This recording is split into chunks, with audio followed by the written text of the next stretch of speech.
आप सभी का आप देख रहे हैं नमस्ते बिहार। मैं हूं आपके साथ जया मिश्रा। नमस्कार, मैं आपके साथ लक्ष्मी। और चलिए सबसे पहले बात बिहार में बिछने वाले उद्योगों के जाल की करेंगे। बिहार में उद्योगों का जाल बिछाने के लिए और इस दिशा में लगातार सरकार काम कर रही है, तेजी से काम हो रहा है। बिहार में 2 सीमेंट फैक्ट्री लगाने को स्वीकृति भी मिल चुकी है, जिसकी जानकारी खुद सीएम सम्राट चौधरी ने दी। और सीएम ने बताया कि मुजफ्फरपुर और किशनगंज में डालमिया और अंबुजा सीमेंट की बड़ी इकाइयों को स्वीकृति दी गई है। दिखाते हैं आपको ये रिपोर्ट।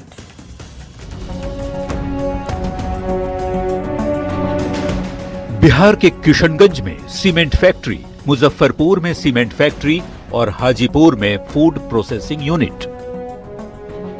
बिहार में उद्योगों का जाल बिछाने की दिशा में सरकार तेजी से काम कर रही है और औद्योगिकरण के रास्ते पर बिहार तेजी से आगे बढ़ चला है। इसी का नतीजा है कि बिहार में 2 सीमेंट फैक्ट्री लगाने को स्वीकृति मिल गई है। इसकी जानकारी खुद मुख्यमंत्री सम्राट चौधरी ने सोशल मीडिया एक्स पर दी है। सीएम ने बताया है कि एसआईपीबी यानी राज्य निवेश प्रोत्साहन बोर्ड की 67वीं बैठक में मुजफ्फरपुर और किशनगंज में डालमिया और अंबुजा सीमेंट की बड़ी इकाइयों को स्वीकृति दी गई है। साथ ही 16 परियोजनाओं को स्टेज 1 क्लियरेंस और 4 परियोजनाओं को वित्तीय मंजूरी मिली है। इससे सीमांचल के युवाओं को अब रोजगार के लिए घर छोड़ने की जरूरत नहीं पड़ेगी, क्योंकि उद्योग खुद उनके द्वार तक आ रहे हैं। उद्योगों के क्षेत्र में सिर्फ सीमेंट ही नहीं, हाजीपुर में फूड प्रोसेसिंग प्लांट लगाने का भी रास्ता साफ हो गया है। इसकी जानकारी भी खुद मुख्यमंत्री ने देते हुए बताया कि वैशाली के हाजीपुर में लगने वाला ये फूड प्रोसेसिंग प्लांट देश का तीसरा प्लांट होगा, जो 100 एकड़ में विकसित होगा। यह संस्थान खाद्य प्रसंस्करण, रिसर्च, तकनीकी शिक्षा और उद्यमिता को नई ऊंचाई देगा और हमारे किसानों, युवाओं के साथ ही उद्यमियों के लिए नए अवसरों के द्वार खोलेगा। बिहार में निवेश से बिहार के उद्योगपति भी बेहद उत्साहित हैं और इसे बिहार के विकास के लिए अहम मान रहे हैं। बिहार चैम्बर ऑफ कॉमर्स के प्रेसिडेंट पीके अग्रवाल भी मानते हैं कि बिहार का माहौल बदला है, इसका फायदा बिहार को मिल रहा है और निवेशक का झुकाव भी बिहार की तरफ हो रहा है। फर्स्ट टाइम ऐसा महसूस हुआ है हम लोगों को कि लोगों का झुकाव जो है, जो इन्वेस्टमेंट करने वाले लोग हैं, उनका इंटरेस्ट जो है हम लोग के स्टेट के प्रति आई है। रोजगार, नौकरी और उद्योग 2025 के विधानसभा चुनाव में मुख्य मुद्दा यही रहे। एनडीए के नेताओं ने खूब दावे किए। अब सरकार बन चुकी है और सरकार के ऊपर उद्योगों का जाल बिछाने की बड़ी चुनौती है, ताकि लोगों को बाहर न जाना पड़े, बिहार में ही रोजगार के अवसर पैदा हों। न्यूज 18 के लिए पटना से आनंद अमृतराज और शैलेंद्र कुमार की रिपोर्ट। और इस वक्त की एक बड़ी खबर मिल रही है। देखिए, बताया जा रहा है कि आज नालंदा दौरे पर सीएम सम्राट राजगीर में मलमास मेले का उद्घाटन करेंगे। मेले को लेकर तैयारियों का जायजा भी लेंगे और देखिए, जू सफारी और नेचर सफारी का दौरा भी करेंगे। राजगीर से बिहार शरीफ जाएंगे सम्राट चौधरी। पटना लौटकर शाम 4 बजे से विभागीय समीक्षा बैठक भी करने वाले हैं। 4 बजे से नगर विकास एवं आवास विभाग, पंचायती राज विभाग एवं सूचना जनसंपर्क विभाग से संबंधित बैठक करेंगे। 5 बजे से जल संसाधन, पर्यावरण, वन एवं जलवायु परिवर्तन विभाग का इको टूरिज्म से संबंधित बैठक भी करने वाले हैं। ये बड़ी खबर, आज नालंदा दौरे पर सीएम सम्राट चौधरी राजगीर में मलमास मेले का उद्घाटन करने वाले हैं। और चलिए आगे बढ़ते हुए आपके सामने एक और बड़ी खबर रखेंगे। पटना से ये बड़ी खबर, जहां बिहार राजस्व सेवा संघ के लोगों को मुख्यमंत्री सम्राट चौधरी का बड़ा तोहफा मिला है। बिहार राजस्व सेवा के 16 अधिकारियों को डीसीएलआर बनाया गया है, जबकि 15 अधिकारियों को डीएलएओ बनाया गया है। बता दें कि बिहार राजस्व के अधिकारियों की मांग थी कि राजस्व सेवा के उच्च पदों पर बिहार प्रशासनिक सेवा के अधिकारियों की जगह बीआरएस के अधिकारियों की पोस्टिंग हो, और इस बिंदु पर ही बिहार के सीओ और आरओ 52 दिन तक हड़ताल पर भी थे। लेकिन अब देखिए, इसका असर दिखा है, उच्च पदों पर तैनाती हुई है। मुद्दे पर 52 दिन तक हड़ताल पर सीओ थे और जब वो काम पर वापस लौटे हैं तो उनकी मांगे मान ली गई है। बिहार राजस्व सेवा संघ को ये बड़ा तोहफा कह सकते हैं आप, जहां 16 अधिकारी बनाए गए डीसीएलआर और 15 अधिकारी बने हैं डीएलएओ, और इन्हीं तमाम मांगों को लेकर कि उच्च पदों पर उनकी भी पोस्टिंग की जाए। बीआरएस के अधिकारियों की डिमांड थी, उच्च पद पर तैनाती की मांग की जा रही थी और इसको लेकर 52 दिनों तक हड़ताल भी की गई और अब उसका असर दिखा है। सरकार की तरफ से मांगे मानी गई। प्रधानमंत्री नरेंद्र मोदी ने देशवासियों से 1 साल तक सोना नहीं खरीदने की अपील की है, जिसके बाद अब बिहार के मंत्रियों और विधायकों ने भी मोर्चा संभाल लिया है और जनता को गांव-गांव जाकर दिलचस्प अंदाज में ये बताने की कोशिश कर रहे हैं कि सोना 1 साल नहीं खरीदने से देश को क्या फायदा होगा। नेताओं की इस अपील का असर खास करके महिलाओं पर कितना पड़ रहा है, आइए समझते हैं इस रिपोर्ट के जरिए। हमको ये तय करना पड़ेगा कि साल भर तक घर में कोई भी फंक्शन हो, कोई भी कार्यक्रम हो, हम सोने के गहने नहीं खरीदेंगे।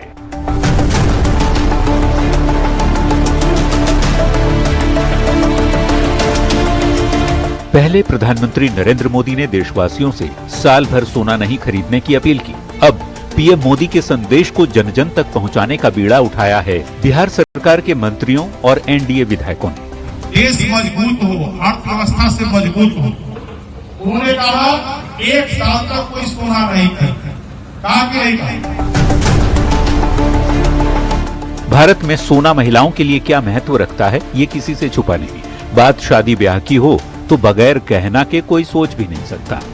पर पश्चिम एशिया के हालात से बढ़ते वैश्विक संकट के बीच प्रधानमंत्री मोदी ने हाल ही में देशवासियों से पेट्रोल डीजल के साथ ही सोना की खरीदारी अगले 1 साल तक नहीं करने की अपील की है। इसे अब जमीन पर उतारने के लिए बिहार के मंत्रियों और विधायकों ने मोर्चा संभाल लिया है। लोगों के बीच, खासकर महिलाओं के बीच जाकर वे आग्रह कर रहे हैं कि सोना को बैंक में रखिए ताकि उसका फायदा आपको और देश को भी मिले।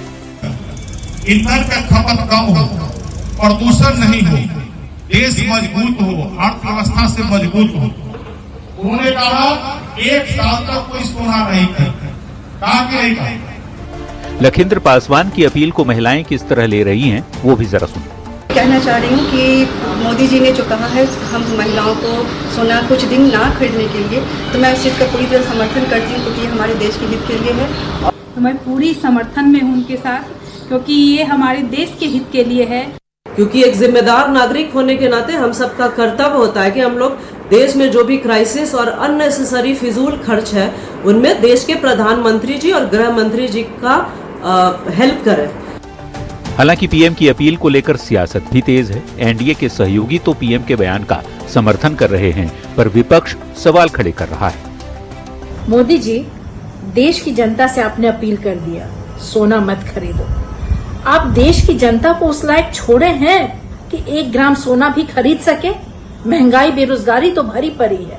अगर क्राइसिस आपसे नहीं संभाल रहा है तो त्याग पत्र दे दीजिए। एक दिन में आप 30,000 लीटर तेल खर्च करते हैं, अपना जेट प्लेन, अपना काफिला बंद कीजिए ना। गरीब को तो आपने कहीं का नहीं छोड़ा है, अब थाली की रोटी तक आप ले लेंगे। कुछ लोगों को पीड़ा हो सकती है, जो गरीब लोग जिनको शादी में सोना जेवर की जरूरत होती है, लेकिन अगर राष्ट्र हित में देखें और देश हित में देखें तो हमको परित्याग करना चाहिए। वैसे मिडिल ईस्ट में जारी युद्ध को लेकर फिलहाल वैश्विक स्तर पर तेल की कीमतें बढ़ गई हैं। इसी को लेकर पीएम ने देशवासियों से पेट्रोल बचाने के साथ ही डॉलर की मजबूती रोकने के लिए सोना खरीद को लेकर भी देशवासियों से अपील की है। जाहिर है, जब बात देश हित की हो तो लोग भी, खासकर महिलाएं, पीएम के आह्वान को सकारात्मक तौर पर देख रही हैं। हालांकि विपक्ष इस पर भी सियासत छोड़ नहीं रहा। न्यूज़ 18 के लिए पटना से आनंद अमृतराज की रिपोर्ट। और चलिए आपके सामने एक और बड़ी खबर रखते हैं। सिवान से ये बड़ी जानकारी आ रही है। उत्तर प्रदेश में सड़क हादसे में 5 लोगों की मौत हो गई है। सिवान के रहने वाले 5 लोगों की मौत। आजमगढ़ में ये सड़क हादसा हुआ। एक ही परिवार के 4 लोग इसमें शामिल थे। ड्राइवर की भी हादसे में मौत हो गई है। पूर्वांचल हाईवे पर कार हादसे में मौत हुई है। आजमगढ़ में ये सड़क हादसा हुआ। बताया जा रहा है कि एक ही परिवार के 4 लोग इस हादसे में अपनी जान गंवा चुके हैं। ड्राइवर की भी हादसे में मौत हो गई है। कुल मिलाकर 5 लोगों की जान गई है। एक बड़ा सड़क हादसा हुआ है उत्तर प्रदेश में। सड़क हादसा, 5 लोगों की मौत। पूर्वांचल एक्सप्रेसवे पर बताया जा रहा है कि यह हादसा हुआ। पूर्वांचल एक्सप्रेसवे पर कार हादसे का शिकार हुई, जिसमें 5 लोगों ने अपनी जान गंवा दी है। एक ही परिवार के 4 लोग शामिल थे और इसमें ड्राइवर की भी जान चली गई है। आजमगढ़ में यह हादसा हुआ। मुख्यमंत्री सम्राट चौधरी ने भूमि एवं राजस्व विभाग की समीक्षा बैठक की और इस बैठक में मंत्री दिलीप जायसवाल के साथ साथ विभाग के कई अधिकारी मौजूद रहे। देखिए, मुख्यमंत्री ने विभाग की समीक्षा की और कई निर्देश भी दिए हैं। भूमि राजस्व मंत्री दिलीप जायसवाल ने कहा कि मुख्यमंत्री ने अधिकारियों को भूमि सर्वे के कामों में विशेष तौर पर तेजी लाने के लिए निर्देश दिए हैं। और वहीं दिलीप जायसवाल ने यह भी कहा कि सरकार का यह मानना है कि भूमि विवाद के मामले में हत्याएं और घटनाएं हो रही हैं, तो इसे रोकना है और इसे रोकने के लिए भूमि सर्वे का काम जो है वो जल्दी से जल्दी पूरे बिहार में पूरा कराया जाना चाहिए। तो भूमि सर्वे का काम और भी तेजी से हो, इसके लिए निर्देश सम्राट चौधरी ने दे दिया है। माननीय मुख्यमंत्री महोदय ने समीक्षा की और उन्होंने राजस्व विभाग के बारे में स्पष्ट निर्देश दिया कि जल्द से जल्द जो है सभी कामों का निपटारा हो और इसके लिए उन्होंने हमें विशेष करके बहुत सारे पदाधिकारी भी इसमें देने का काम किया है कि स्पेशल ड्राइव चला जाए और सर्वे के काम में तेजी लाया जाए, जिससे जो जमीन विवाद को लेकर के अपराध के मामले आते हैं उस अपराध पर रोक लगाया जा सके। और वहीं बिहार में भ्रष्टाचार पर जीरो टॉलरेंस की नीति के तहत भ्रष्ट लोक सेवकों पर कार्रवाई जारी है। जमुई के कार्यपालक अभियंता गोपाल कुमार पर आय से अधिक संपत्ति मामले में आर्थिक अपराध इकाई यानी कि ईओयू ने पटना से लेकर जमुई तक छापेमारी की है। इस छापेमारी में अब तक क्या कुछ बरामद किया गया है, दिखाते हैं आपको इस रिपोर्ट में।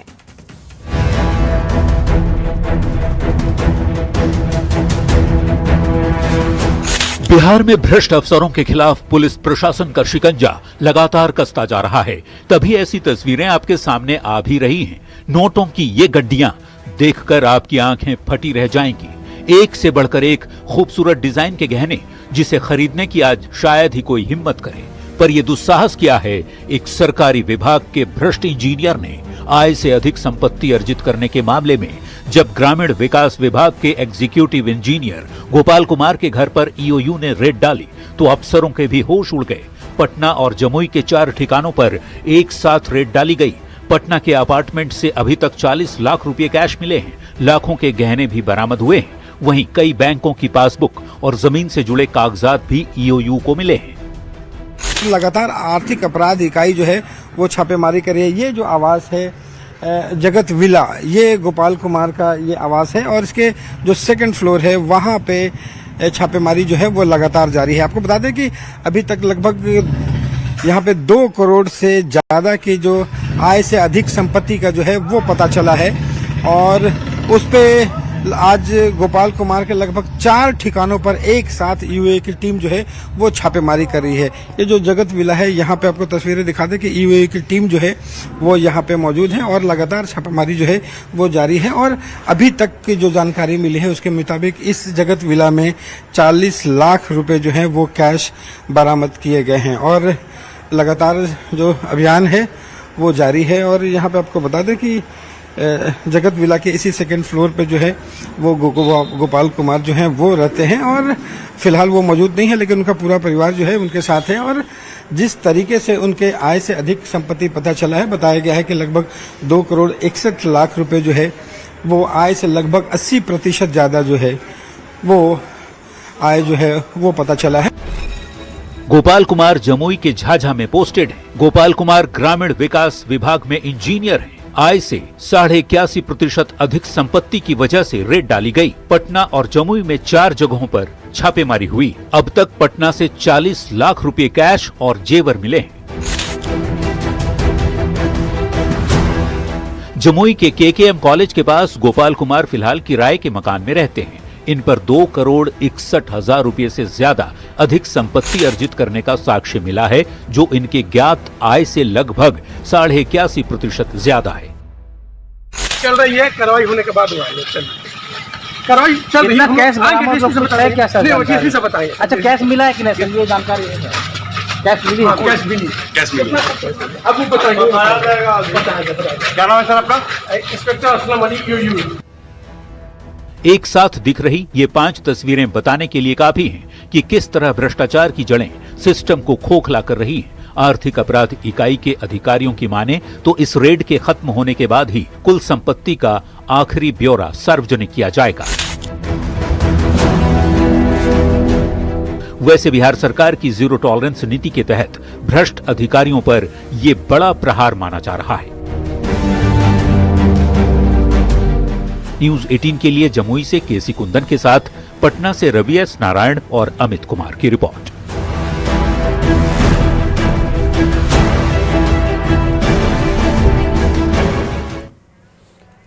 कार्यपालक अभियंता गोपाल कुमार के ठिकानों पर छापेमारी मामले में बड़ा अपडेट सामने आया है। करोड़ों की संपत्ति का खुलासा हुआ है, जिसमें कैश, जेवरात, प्लॉट और लग्जरी गाड़ियों का यहां पर सबूत मिले हैं।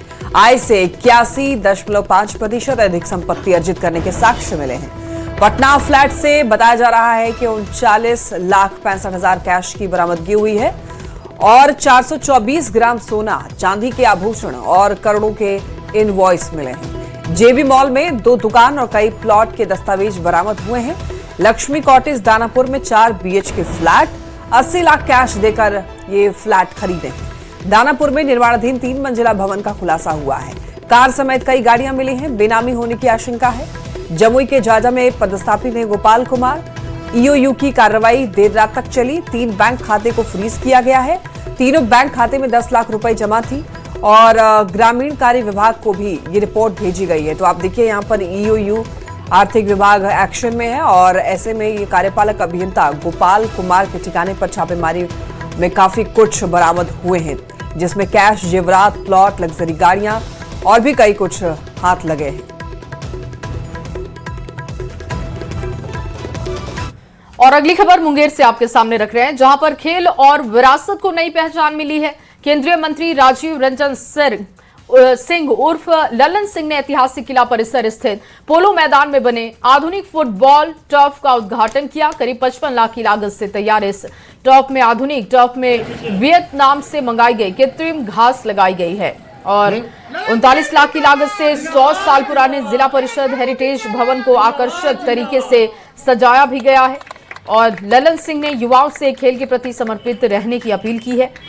खेल और खिलाड़ियों को लगातार बढ़ावा दे रही है सरकार और साथ ही पंचायत स्तर पर भी सुविधाएं बढ़ाई जा रही हैं और सुविधाओं को विकसित किया जा रहा है ताकि खिलाड़ियों का मनोबल बढ़ते चला जाए, अच्छा प्रदर्शन वो करें। और इसी कड़ी में केंद्रीय मंत्री ललन सिंह ने भी मुंगेर में पहुंचकर खिलाड़ियों का उत्साह बढ़ाया है।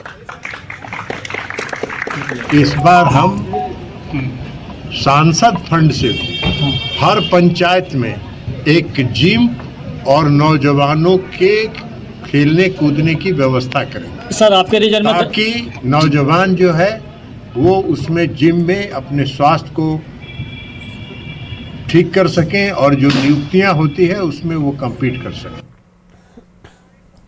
मुख्य सचिव प्रत्यय अमृत के एक आदेश से महिला कर्मियों में असमंजस के हालात बन गए हैं। सभी सरकार पर सौतेला व्यवहार का आरोप लगा रहे हैं। दरअसल देखिए, मुख्य सचिव प्रत्यय अमृत ने 17 अप्रैल को बिहार सरकार की कर्मियों की कार्यालय अवधि को लेकर एक पत्र जारी किया था, जिसमें आदेश दिया गया था कि सुबह 9:30 से शाम 6 बजे तक कार्यालय अवधि में ड्यूटी करनी होगी।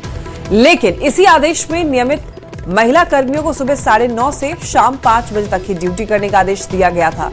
अब इस पत्र के बाद अलग अलग विभागों में नियमित महिला कर्मियों को शाम 5 बजे छुट्टी मिल जाती है और संविदा आउटसोर्स महिला कर्मियों को शाम 6 बजे तक ड्यूटी करनी पड़ रही है। अब इस आदेश से आउटसोर्स और संविदा महिला कर्मी परेशान हैं और सरकार से समान आदेश लागू करने की मांग कर रही है।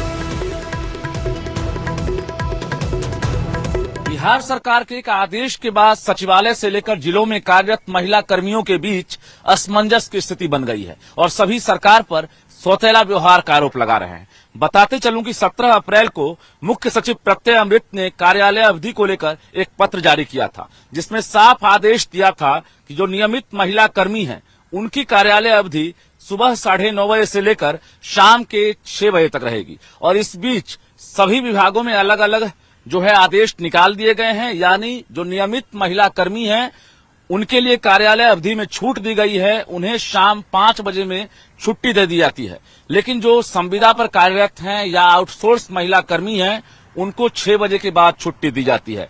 तो इस आदेश के बाद घमासान मच गया है। बता दें आपको कि स्वास्थ्य विभाग में राज्य आयुष समिति ने भी आदेश निकाल दिया है और राज्य आयुष समिति के आदेश के बाद तमाम जो संविदा पर कार्यरत महिला हैं या फिर जो आउटसोर्स महिला कर्मी हैं वो एक तरह से असमंजस में हैं और सभी अब मुख्यमंत्री सम्राट चौधरी से गुहार लगा रही हैं। इस बीच सचिवालय के अलग अलग विभागों में, जिलों में, प्रमंडलीय कार्यालयों में भी इसी प्रकार का आदेश जो है जारी होना शुरू हो गया है और सभी कह रहे हैं कि आखिर नियमित और संविदा आउटसोर्स महिला कर्मियों में भेदभाव क्यों किया गया है।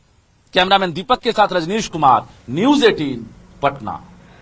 और चलिए इस रिपोर्ट के साथ एक छोटा सा ब्रेक, जल्द हाजिर होंगे, आप बने रहिए हमारे साथ।